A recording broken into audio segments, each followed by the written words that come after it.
नमस्कार प्रिय विद्यार्थियों, उम्मीद है आप सभी ठीक होंगे। और आपको बता देता हूं, आप तो खैर नहीं पूछ रहे, मैं भी ठीक ही हूं। आज हम इसमें आगे पढ़ेंगे तत्वों की कहानी और उसको हम आगे बढ़ाते हैं। कल हमने थोड़ा तत्वों के बारे में एक सामान्य जानकारी प्राप्त की थी। सामान्य जानकारी में हमने परमाणु क्रमांक, तत्व का नाम और तत्व के प्रतीक पढ़े थे, सिंबल पढ़े थे 20 तक। अगर हम आगे बात करें तो सबसे पहले तो मैं आपको एक बार थोड़ा सा रिपीट कर देता हूं कि जैसे हमने पढ़ा परमाणु क्रमांक 1 2 3 ऐसे है ना। परमाणु क्रमांक 1 2 3 4 5 6 7 8 9 10 11 12 13 14 15 16 17 18 19 और 20। तो जो परमाणु क्रमांक, फिर हमने पढ़ा तत्व का नाम या परमाणु का नाम, फिर हमने पढ़ा उसका प्रतीक या सिंबल। तो पहला जो हमने पढ़ा तत्व का नाम, आप सभी को पता है हाइड्रोजन, और हाइड्रोजन को हमने रिप्रेजेंट किया था एस से, हाइड्रोजन। फिर हमने दूसरा पढ़ा था हीलियम, He। तीसरा पढ़ा था लिथियम, Li। चौथा हमने पढ़ा था बेरिलियम, Be। फिफ्थ हमने पढ़ा था बोरॉन, B। सिक्स हमने पढ़ा था कार्बन, C। सेवंथ हमने पढ़ा था नाइट्रोजन, N। एट्थ हमने पढ़ा था ऑक्सीजन, O। नाइन्थ हमने पढ़ा था फ्लोरीन, F। टेंथ हमने पढ़ा था नियोन, Na। 11 में पढ़ा था सोडियम, Na। अगला में पढ़ा था मैग्नीशियम, Mg। इस अगला में पढ़ा एल्यूमिनियम, Al। इस अगला में पढ़ा सिलिकॉन, Si। अगला में पढ़ा फास्फोरस, P। अगला में पढ़ा था सल्फर, S। अगला में पढ़ा था क्लोरीन, Cl। अगला हमने पढ़ा था क्लोरीन के बाद आर्गन, Ar। अगला हमने पढ़ा पोटेशियम, K। और इससे अगला हमने पढ़ा था, लास्ट में पढ़ा था कैल्शियम, कैल्शियम क्या बोलो भैया, Ca। ठीक है, ये 20 एलिमेंट हमने पढ़ लिए थे। इसके बाद अगर हम आगे बात करें तो प्यारे बच्चों, अगला जो एलिमेंट होता है 21 नंबर पर, वो होता है स्कैंडियम। स्कैंडियम, इसको लिखते हैं Sc से। अगला 22वें की अगर हम बात करें, 22वें एलिमेंट की अगर हम बात करें 22 नंबर पर, 22वां एलिमेंट वो होता है टाइटेनियम, यम, Ti। ठीक है, स्कैंडियम, टाइटेनियम। अगला 23वां वेनेडियम, या वी से लिख देते हैं, है ना। अगला 24 होता है क्रोमियम, Cr। अगला 25 होता है मैग्नीज, Mn। मैग्नीज Mn जो अपन पढ़ा था, इसमें भंगुरता का गुण पाया जाता है, ठोक दे तो बिखर जाती है, धातु होती है मैग्नीज, है ना। अगला 26 आपका लोहा, Fe। ये लैटिन भाषा के फेरम शब्द से बना है, फेरम।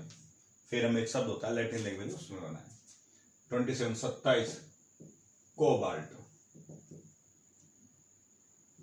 कोबाल्ट एक एलिमेंट होता है CO, जो मैंने आपको बताया था वर्षा के जल में पाया जाता है, पानी, वर्षा के जल में कोबाल्ट तत्व पाया जाता है। इसमें विटामिन B12 का द्योतक होता है, ये रक्त का थक्का बनाने में मदद करता है कोबाल्ट, और ये कैंसर के उपचार में भी काम आता है कोबाल्ट 60। अगला 28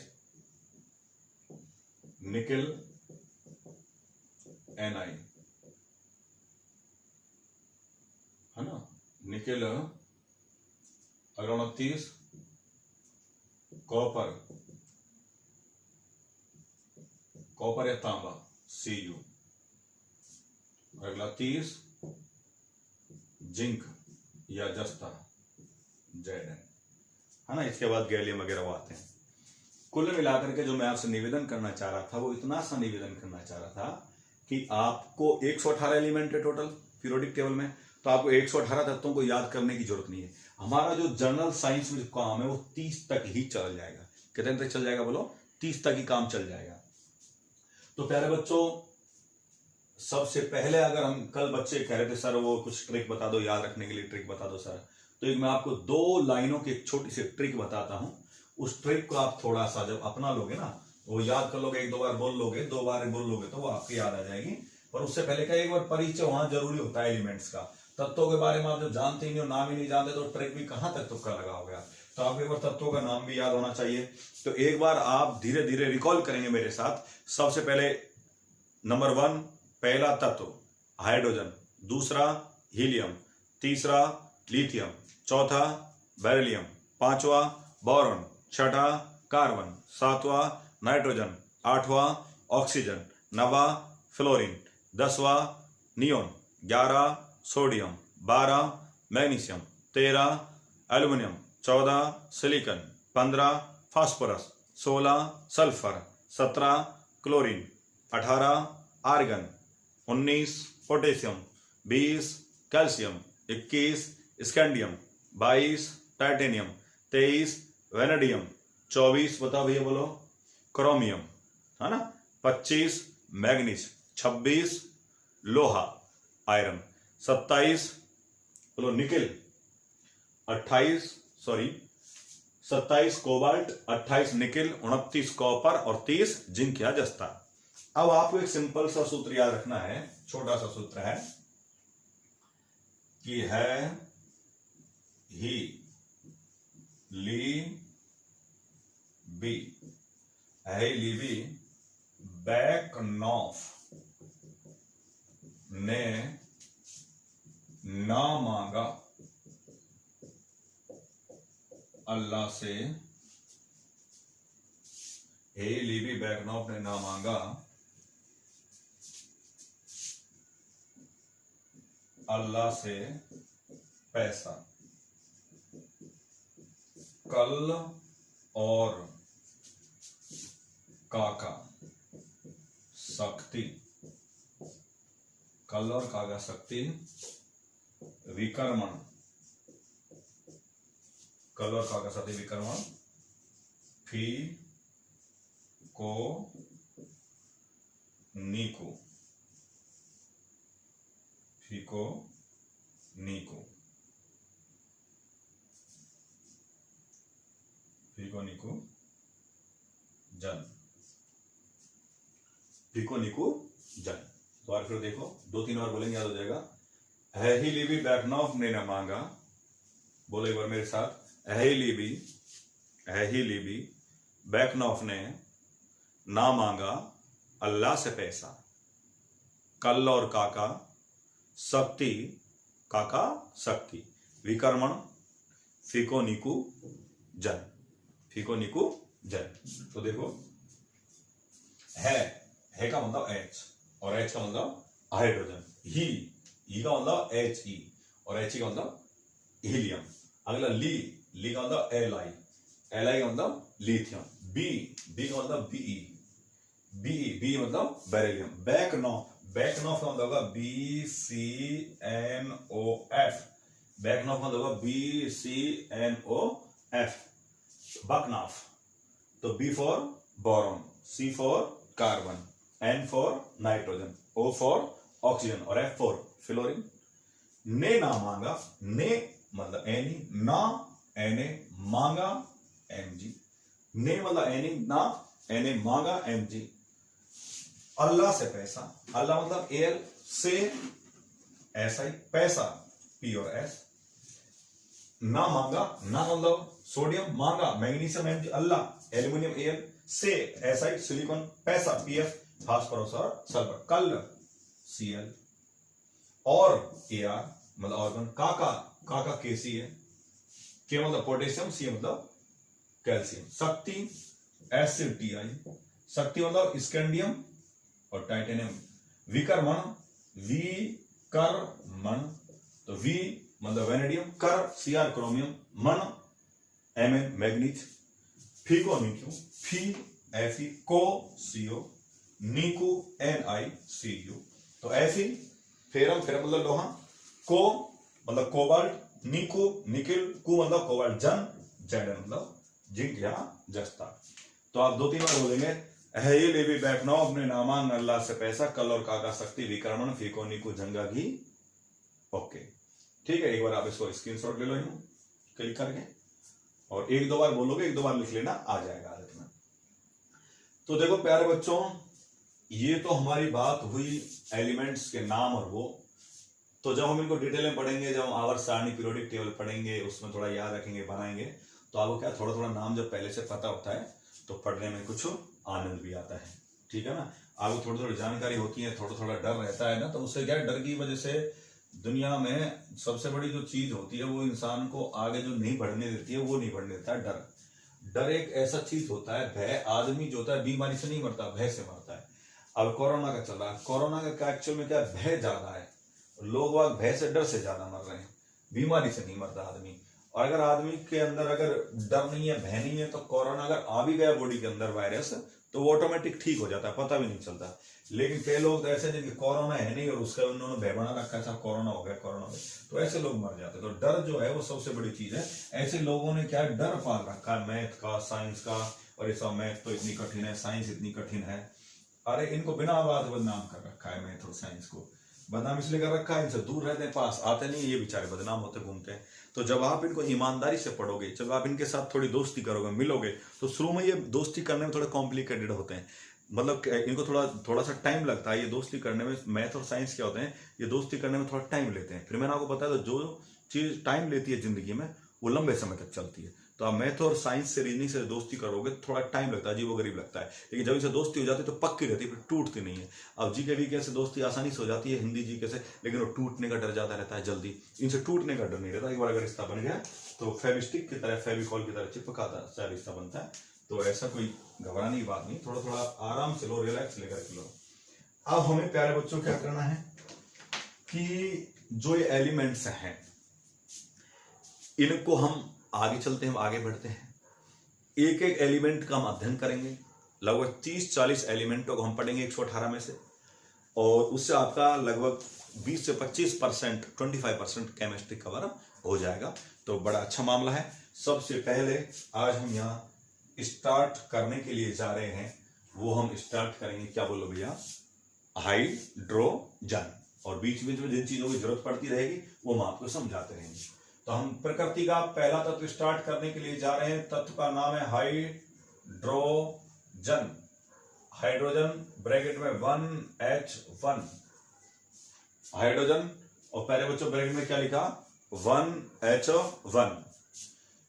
तो देखो ध्यान से समझना कि अभी आपने पढ़ा जो नीचे वाला होता है ये तो है परमाणु क्रमांक, और ऊपर वाला होता है परमाणु भार या द्रव्यमान संख्या। तो मुझे बताओ प्यारे बच्चे, हाइड्रोजन का परमाणु क्रमांक कितना होता है, परमाणु क्रमांक। तो देखो हाइड्रोजन का परमाणु क्रमांक कितना होगा, बोलो भैया। तो हाइड्रोजन का जो परमाणु क्रमांक है, परमाणु क्रमांक, तो हाइड्रोजन का परमाणु क्रमांक है 1, एटॉमिक नंबर ऑफ हाइड्रोजन 1। परमाणु भार, हाइड्रोजन का परमाणु भार या इसकी जो द्रव्यमान संख्या होती है, द्रव्यमान संख्या, वो एक्चुअल में 1.008 होती है। यानी परमाणु का जो हाइड्रोजन का भार होता है वो 1.008 होता है, लेकिन हम जो ये लगभग बराबर लेते हैं, कितने के लेते हैं, 1 के बराबर ही लेते हैं। अब हम अगर आगे की बात करें कि साहब हाइड्रोजन में प्रोटॉन कितने हैं, तो ये लोग प्रोटॉनों की संख्या, तो प्रोटॉन की संख्या बराबर, आप सभी को पता है कि परमाणु क्रमांक बराबर होता है प्रोटॉनों की संख्या बराबर इलेक्ट्रॉनों की संख्या। एक्चुअल में किसी भी तत्व का जो परमाणु क्रमांक होता है वो उस तत्व के प्रोटॉनों की संख्या को व्यक्त करता है। तो प्रोटॉनों की संख्या 1। अगर अब मैं आपसे बात करूं इलेक्ट्रॉनों की संख्या, तो प्यारे बच्चों इलेक्ट्रॉनों की संख्या भी कितनी होगी, 1। क्योंकि किसी भी परमाणु में जितने इलेक्ट्रॉन होते हैं उतने ही प्रोटॉन होते हैं। अगर एक प्रोटॉन है तो एक इलेक्ट्रॉन, प्रोटॉन पर धनावेश इलेक्ट्रॉन पर ऋणावेश, तो दोनों बराबर हो गए, तो इसलिए परमाणु ओवरऑल उदासीन होता है। भाई प्रोटॉन पर धनावेश इलेक्ट्रॉन पर ऋणावेश, तो ऋणावेश धनावेश खत्म हो जाता है, एक धनावेश एक ऋणावेश खत्म। अगला है न्यूट्रॉनों की संख्या। तो जो न्यूट्रॉनों की संख्या होती है वो होती है प्यारे बच्चों परमाणु भार माइनस परमाणु क्रमांक। ये मैंने आपको बताया था, न्यूट्रॉन की संख्या बड़ा होता है परमाणु भार माइनस परमाणु क्रमांक। तो आप सभी को पता है कि परमाणु भार कितना है, एक, और परमाणु क्रमांक कितना है, बोलो एक। तो एक में से घटाए क्या गया, जीरो। तो न्यूट्रॉनों की संख्या आ गई जीरो। कोई दिक्कत? अब अगर अपन आगे चल के बात करें भाई हाइड्रोजन की, अगर हम परमाणु संरचना बनाना चाहे, एटॉमिक स्ट्रक्चर बनाना चाहे, तो देखो किसी भी परमाणु की अगर हम परमाणु संरचना बनाना चाहेंगे, परमाणु संरचना, तो प्यारे बच्चों बीचों बीच में तो कौन होता है, नाभिक। और ये इसकी पहली कक्षा। ये जो बीचों बीच में जो नाभिक होता है ना किसी परमाणु का, इसमें परमाणु के दो मूलभूत कण पाए जाते हैं, एक तो प्रोटॉन और दूसरा कौन, बोलो न्यूट्रॉन, है ना। तो ये तो हो गया एक्चुअल में नाभिक। और ये जो इसकी पहली कक्षा होती है उसमें दो इलेक्ट्रॉन पाए जाते हैं, लेकिन हाइड्रोजन के पास तो केवल एक इलेक्ट्रॉन है, तो एक इलेक्ट्रॉन है। अरे हाइड्रोजन के पास केवल एक इलेक्ट्रॉन है, एक ही प्रोटॉन है। बड़े दुख की बात है न्यूट्रॉन नहीं है, तो ये हमको हटाना पड़ता है नहीं तो क्या करें। वैसे हाइड्रोजन में आगे न्यूट्रॉन मिल जाएगा, इसके समस्थानिकों में ड्यूटेरियम ट्राइड इसमें नहीं है। तो देखो ये परमाणु की संरचना हो गई। ओके, अब अगर हम बात करेंगे भाई हाइड्रोजन का जो परमाणु है इसके बाह्यतम कोश में कितने इलेक्ट्रॉन है, एक इलेक्ट्रॉन है। आप कितने सकते हैं, किसी भी परमाणु के पहले कोश में, थोड़ा ध्यान देना अभी से, आज से ध्यान देना चालू कर दो, किसी भी परमाणु के पहले कोश में अधिकतम 2 इलेक्ट्रॉन आ सकते हैं, और दूसरी कोश में या दूसरी कक्षा में 8 आ सकते हैं। तो पहली में 2 और दूसरी में 8, तो पहली कक्षा में 1 इलेक्ट्रॉन, तो एक और आ जाएगा। जब इसके एक परमाणु के बाह्यतम कोश में 1 इलेक्ट्रॉन और आ जाएगा, एक और ग्रहण कर लेगा तो ऋणी हो जाएगा, तो इससे जो देगा H-1। और ये हो सकता है किसी की जरूरत पड़ती है इलेक्ट्रॉन त्याग भी देता है, जब इलेक्ट्रॉन त्याग देता है तो धनी हो जाता है H+1। तो हाइड्रोजन की संरचना हो जाती है +-1। इसलिए हाइड्रोजन धातु और अधातु दोनों की तरह व्यवहार करता है। कभी कभार हाइड्रोजन धातु की तरह, कभी कभार हाइड्रोजन अधातु की तरह व्यवहार करता है। ये आवारा तत्व है। कभी तो हाइड्रोजन को हम धातु के साथ पढ़ते हैं, कभी अधातुओं के साथ पढ़ते हैं। पीरियोडिक टेबल में भी ये घूमता रहता है, इसकी हम चर्चा करते रहेंगे धीरे धीरे आगे चल के, तो इसमें घबराने की बात नहीं, कोई बात नहीं। अब देखो अगर हम बात करें तो ये पहली कक्षा है, इसमें 1 इलेक्ट्रॉन है। अगर हम इसके इलेक्ट्रॉनिक विन्यास की बात करें, इसको स्पेशल टॉपिक ले लेंगे कल किसी दिन, इलेक्ट्रॉनिक विन्यास, तब समझा देंगे एक बार इलेक्ट्रॉनिक विन्यास। अगर अभी हम इलेक्ट्रॉनिक विन्यास की बात करें थोड़ा भी समझ में आ जाएगा, ऐसी बात नहीं है भाई। जो पहले ये तो कोई नाभिक होता है, ये पहली कक्षा का नाम होता है के, दूसरी का एल, के, एल, एम और एम, ऐसे 4-5 कक्षा होती है। ओपी जरूरत पड़ेगी तो ये जो पहली कक्षा होती है के, इसमें एक कक्षक मिलता है, केवल एक कक्षक एस। एल में 2 कक्षक मिलते हैं एस और पी। एम में 3 कक्षक मिलते हैं एस, पी और डी। और प्यारे बच्चों एन में 4 मिलते हैं एस, पी, डी और एफ, ऐसे कक्षक मिलते हैं। तो देखो प्यारे बच्चों पहली कक्षा के में एक कक्षक एस, इलेक्ट्रॉन जो भरे जाते हैं वो कक्षक में भरे जाते हैं, कक्षा में नहीं भरे जाते। एस जो कक्षक है मैंने आपको कल बताया था, एस कक्षक में अधिकतम 2 इलेक्ट्रॉन, पी कक्षा में अधिकतम 6 इलेक्ट्रॉन, डी में 10 इलेक्ट्रॉन और एफ में कितने इलेक्ट्रॉन, 14 इलेक्ट्रॉन भरे जाते हैं। 14 इलेक्ट्रॉन भरे जाते हैं ना। और एफ में कितने इलेक्ट्रॉन भर देते हैं, बोलो 14 इलेक्ट्रॉन भर देते हैं। तो एस में 2, पी में 6, डी में 10, वो अब 2 इलेक्ट्रॉन भरते हैं एस कक्षक में। लेकिन हमारे पास तो हाइड्रोजन पास 1 इलेक्ट्रॉन है। तो देखो पहली कक्षा 1, कक्षक का नाम एस, कितने इलेक्ट्रॉन भरे गए 1, तो ये जाएगा इसका इलेक्ट्रॉन विन्यास 1s1। ये जो 1 है ना ये पहली कक्षा को व्यक्त कर रहा है। अगर यहाँ 2 होता तो ये दूसरी कक्षा, तो ये तो पहली कक्षा है। कक्षक कौन है, इसमें 1 मिलता है, इलेक्ट्रॉन कितना 1, ठीक है। अगर ऐसे हीलियम होता है, हीलियम में 2 इलेक्ट्रॉन होते हैं, तो हीलियम में इलेक्ट्रॉन होते हैं 2, क्योंकि हीलियम का परमाणु क्रमांक 2 इलेक्ट्रॉन, तो हीलियम का परमाणु क्रमांक हो जाता है भाइयों 1s2। क्योंकि हीलियम में कक्षा तो पहली कक्षा में 2 इलेक्ट्रॉन किस में भरे जाए, कक्षक में s2, तो 1s2 हो जाएगा। तो धीरे धीरे देख लेंगे, अलग से पढ़ा देंगे, कोई ज्यादा टेंशन लेने की जरूरत नहीं है। अभी तो इसका इलेक्ट्रॉन विन्यास कितना, बोलो 1s1 है। अब हम हाइड्रोजन की आगे चल के बात करते हैं। तो देखो हाइड्रोजन की अगर हम खोज की बात करें कि डिस्कवरी ऑफ हाइड्रोजन, तो हाइड्रोजन की जो खोज का जो श्रेय है वो हेनरी कैवेंडिश को जाता है। कई बार पूछ लेते हैं कि हाइड्रोजन की खोज किसने की, तो हाइड्रोजन की खोज का श्रेय हेनरी कैवेंडिश को जाता है। अगली बात अगर हम हाइड्रोजन की करें तो ये तो मैंने आपको कल भी बता दिया कि हाइड्रोजन जो है ये एक आवारा तत्व है। कैसा तत्व बोलो भैया? आवारा तत्व है या वंडरिंग एलिमेंट है। हाइड्रोजन एक आवारा तत्व है। आगे चल के अगर हम बात करें इसमें हाइड्रोजन में, तो हाइड्रोजन प्रकृति का सबसे हल्का तत्व है।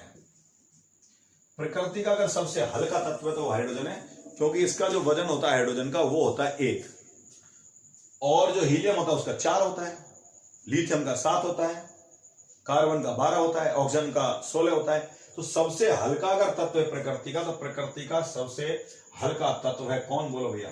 हाइड्रोजन। प्रकृति की सबसे हल्की गैस है हाइड्रोजन।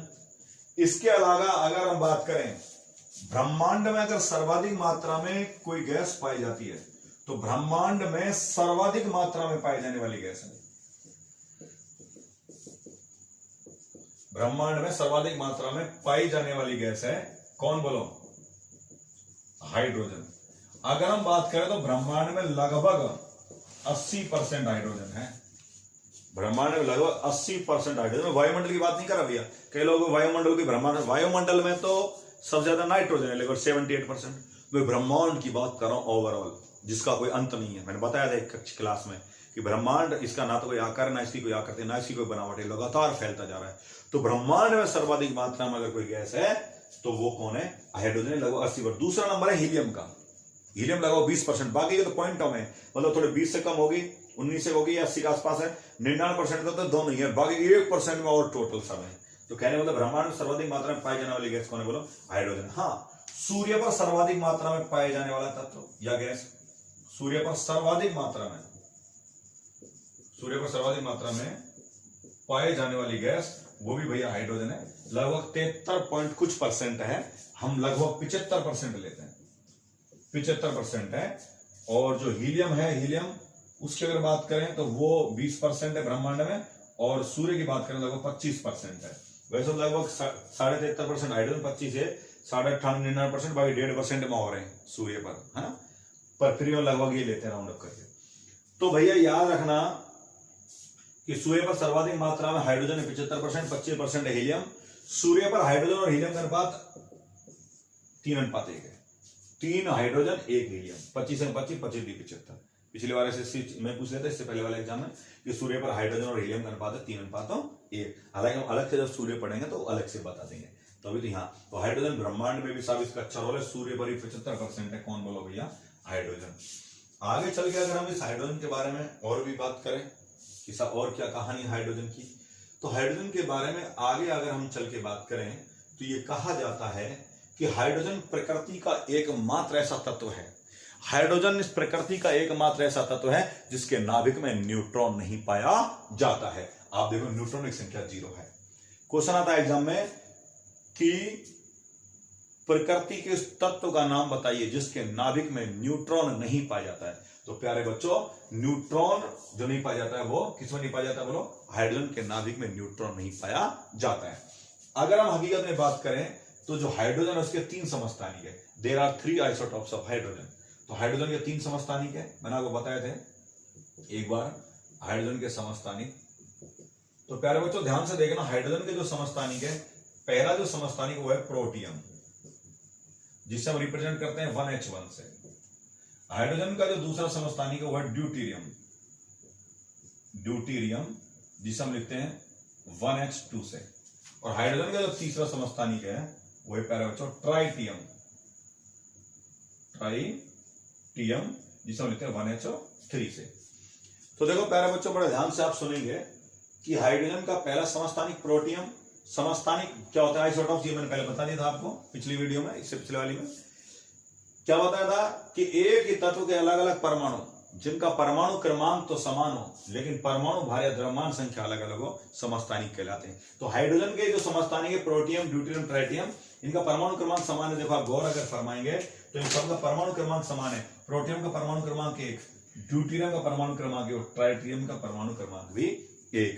तो परमाणु क्रमांक समझ लेंगे, द्रव्यमान संख्या अलग अलग है। अब आप गौर फरमाएंगे कि न्यूट्रॉनों की जो संख्या होती है परमाणु भार माइनस परमाणु क्रमांक। परमाणु के भार की बात करें तो इसका प्रोटियम का 1 में से घटाए न्यूट्रॉन 0। यहाँ परमाणु भार माइनस परमाणु क्रमांक, ड्यूटेरियम का परमाणु भार होता है 2, परमाणु क्रमांक 1, 2 में से घटाएंगे 1। यहाँ न्यूट्रॉन की बात करेंगे 3 में से घटाएंगे 2। तो प्यारे बच्चों, प्रोटियम में के नाभिक में एक भी न्यूट्रॉन नहीं पाया जाता है। ड्यूटेरियम में 1 न्यूट्रॉन है, ट्राइटियम में 2 न्यूट्रॉन है। तो एक बार क्वेश्चन ये आ गया था कि हाइड्रोजन के उस समस्थानिक का नाम बताओ, हाइड्रोजन के उस समस्थानिक का नाम बताओ जिसके नाभिक में न्यूट्रॉन नहीं पाया जाता है। तो समस्थानिक का नाम क्या है बच्चों? प्रोटियम। या तो क्वेश्चन ऐसे पूछते हैं कि, या तो क्वेश्चन इस तरह पूछा जाता है कि उस तत्व का नाम बताओ जिसके नाभिक में न्यूट्रॉन नहीं पाया जाता, तब तो आंसर आएगा हाइड्रोजन। या आता है क्वेश्चन हाइड्रोजन के उस समस्थानिक का नाम बताइए जिसके नाभिक में न्यूट्रॉन नहीं पाया जाता, वो कौन है? प्रोटियम। हाँ, ड्यूटेरियम में न्यूट्रॉन पाया जाता है, ड्यूटेरियम पढ़ेंगे, भारी जल बनाने काम आता है, भी पढ़ेंगे। ट्राइटियम विस्फोटक पदार्थ बनाने का, इसमें न्यूट्रॉन पाया जाता है। एक और बड़ी खुशी की बात यह है कि हाइड्रोजन प्रकृति का एकमात्र ऐसा तत्व है जिसके तीनों समस्थानिकों का नामकरण किया गया, और ऐसे एलिमेंट है जिनके समस्थानिकों का नाम ही नहीं, इनके तीनों का नाम है। तो ये हमारे हाइड्रोजन के 3 समस्थानिक हो गए, प्रोटियम, ड्यूटेरियम, ट्राइटियम और ये। तो थोड़ा सा एक बार स्क्रीनशॉट ले लो जल्दी से, जिससे थोड़ा कवर हो जाए, फिर हम आगे और अच्छी अच्छी बातें बताएंगे इसके बारे में, क्या कहता है ये।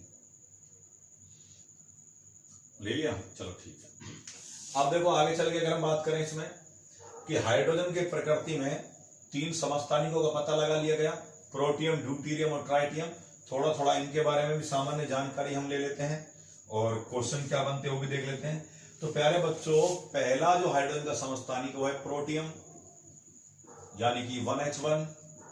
ये जो हाइड्रोजन का पहला समस्थानिक है प्रोटियम 1H1, इसका परमाणु क्रमांक 1 और परमाणु भार भी 1, तो न्यूट्रॉन संख्या 0 हो गई। प्रोटियम का जो उपयोग किया जाता है, जो नॉर्मल वाला जो हाइड्रोजन होता है जो हमारे साधारण जल में काम आता है, वो एक्चुअल में प्रोटियम ही होता है, ठीक है ना, हल्का तत्व होता है। लेकिन अगर हम दूसरी बात करें ड्यूटेरियम की, जो सबसे इंपॉर्टेंट है ड्यूटेरियम या 1HO2। तो देखो ड्यूटेरियम की 1H2 को बोलते हैं ड्यूटेरियम, इसे रिप्रेजेंट करते हैं D से।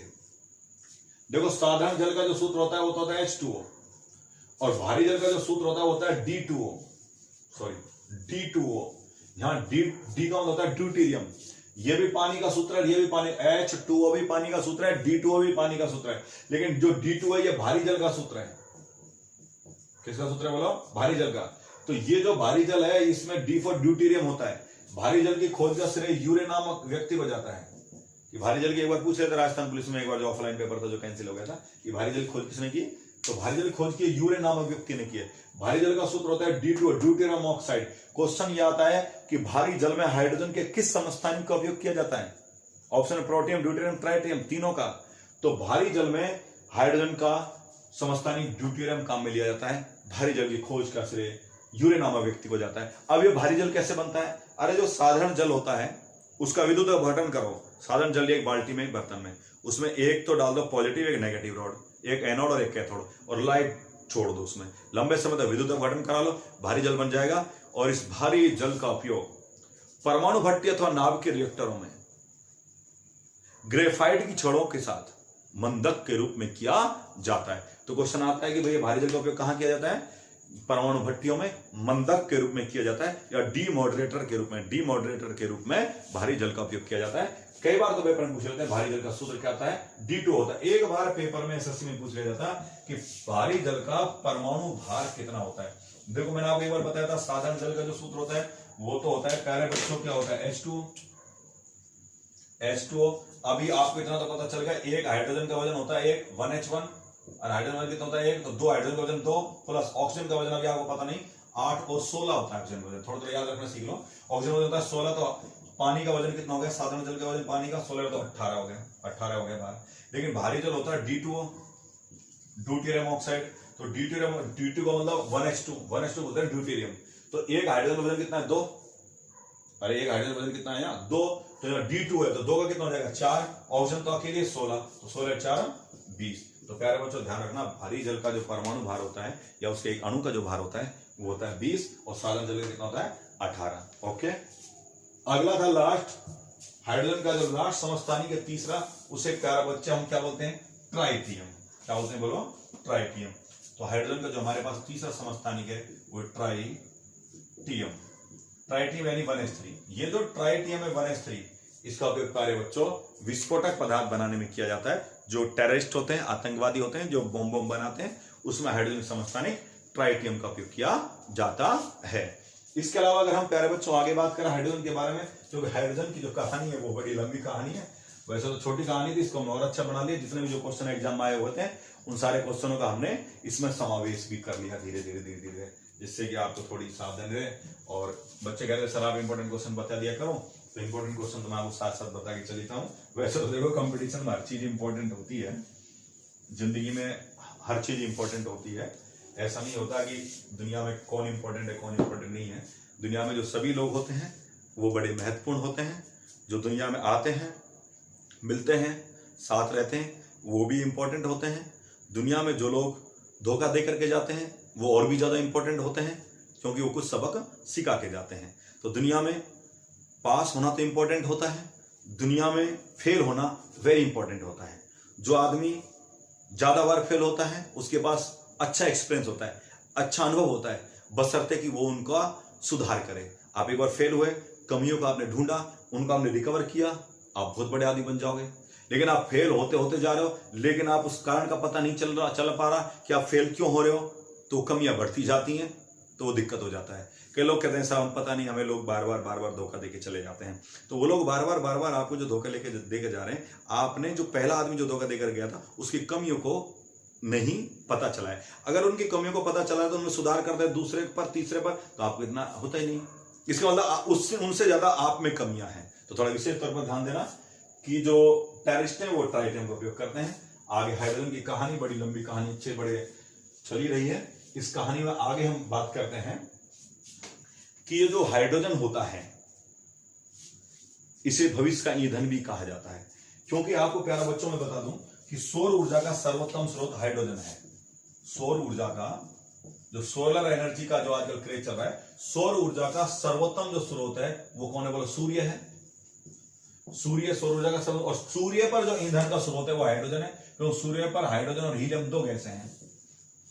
तो सौर ऊर्जा का सर्वोत्तम स्रोत है सूर्य, सूर्य पर ईंधन का जो स्रोत है वो कौन है, हाइड्रोजन है। इसलिए हाइड्रोजन को भविष्य का ईंधन कहा जाता है। क्वेश्चन ये आता है भविष्य का ईंधन किसे कहा जाता है, तो प्यारे बच्चों भविष्य का ईंधन हाइड्रोजन को कहा जाता है। क्योंकि जो सोलर एनर्जी होती है, सौर ऊर्जा, सूर्य का प्रकाश जो यहाँ आ रहा है, सूर्य पर हाइड्रोजन परमाणु आपस में टकरा रहे हैं। जब हाइड्रोजन परमाणु आपस में टकरा रहे हैं, मिल रहे हैं, जुड़ रहे हैं, तो जुड़ने को बोलते हैं नाभिकीय संलयन, टूटने को बोलते हैं नाभिकीय विकर्ण। जब हाइड्रोजन परमाणु आपस में जुड़ते हैं इस क्रिया को बोलते हैं नाभिकीय संलयन। नाभिकीय संलयन की अभिक्रिया में जो ऊर्जा मुक्त होती है वो सूर्य के प्रकाश के रूप में पृथ्वी तक पहुंचती है, विकिरण विधि से पहुंचती है, विद्युत चुंबकीय तरंगों के रूप में पहुंचती है।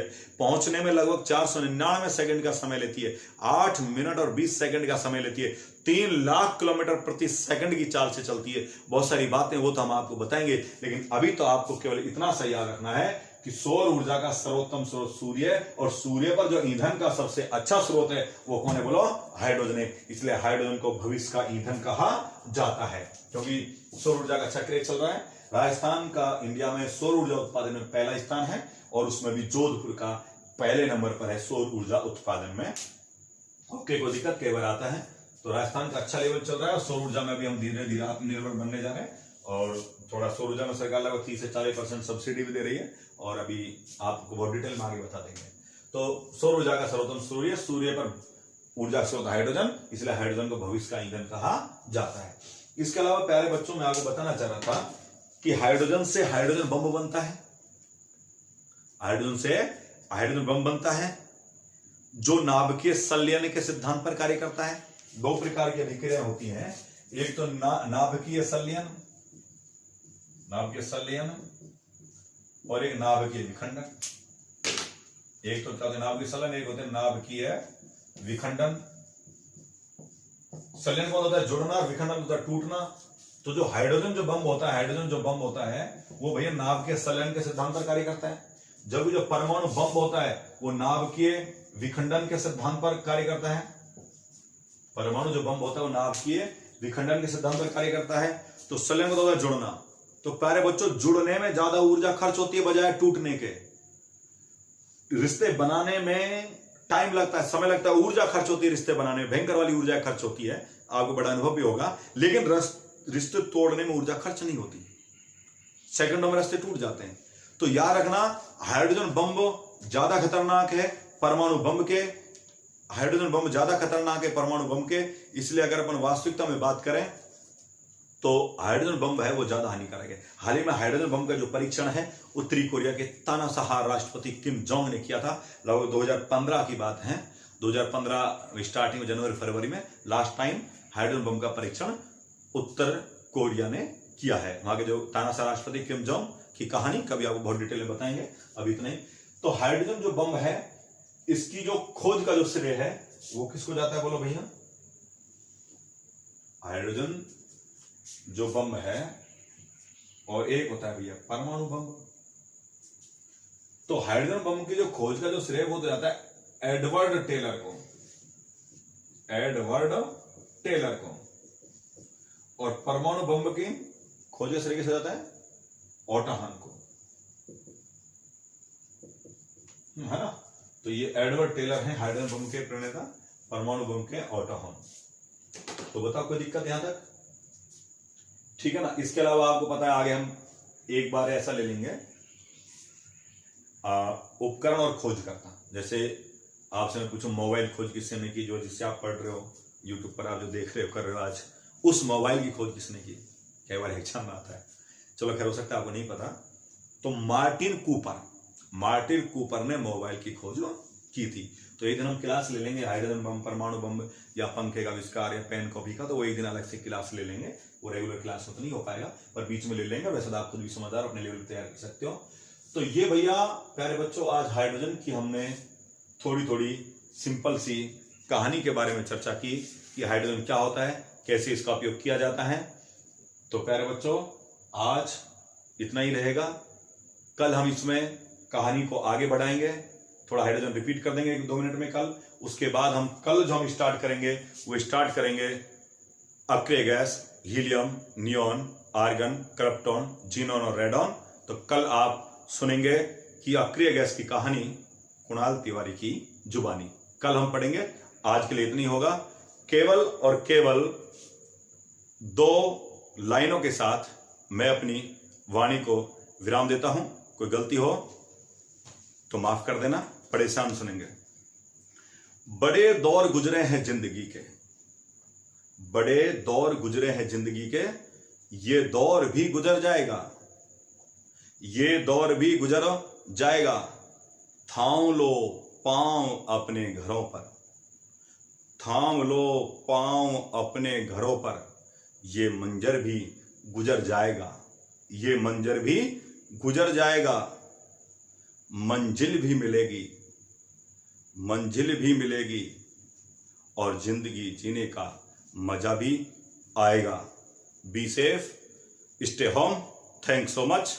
बहुत बहुत शुभकामनाएं, बहुत बहुत बधाई हो आपको। आपने बड़े प्यार से सुना और आपका प्यार ऐसे ही आगे बना रहे इसकी उम्मीद करते हैं। बहुत बहुत धन्यवाद। कल हम आपसे मिलते हैं अक्रिय गैसों के साथ। Thanks so much.